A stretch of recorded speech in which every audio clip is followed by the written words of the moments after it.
con ustedes de nuevo para mostrarles cómo preparar un remedio natural contra la molesta tos que queda después de una gripa. El remedio está basado en los siguientes ingredientes. Necesitamos 50 gramos de ajo finamente picado en cuadritos, como lo pueden ver ustedes aquí, lo más fino que ustedes puedan cortarlo. Este ajo lo vamos a poner a reposar en medio litro de agua hervida y lo vamos a dejar reposando en un recipiente tapado por 12 horas.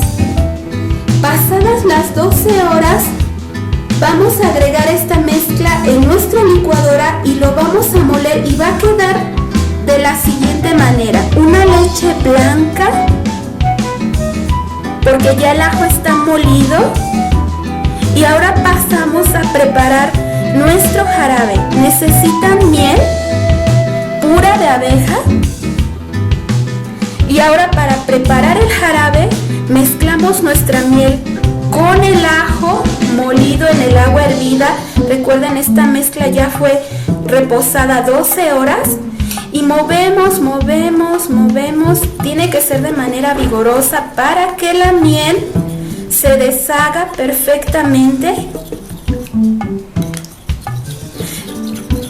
Con una cuchara o un batidor, con lo que ustedes acomoden, y va a quedar un jarabe espeso, como ustedes pueden ver. Agregamos la miel suficiente para preparar nuestro jarabe y movemos hasta que va tomando una forma más espesa. Recuerden que la miel es un antiséptico, fortificante, un calmante, un laxante, un bactericida natural. ¿Ven cómo va formando esa mezcla un poco más espesa? Va a haber pedacitos de ajo, pero eso es muy bueno. Una vez hecha esta mezcla, lo ponemos en un frasco, lo tapamos perfectamente, que no le dé la luz, y podemos tomar una cucharada de esta mezcla en la mañana, otra en la tarde y otra por la noche, y agregarle unas gotitas de limón. No deben tomarlo personas diabéticas ni tampoco personas con sobrepeso.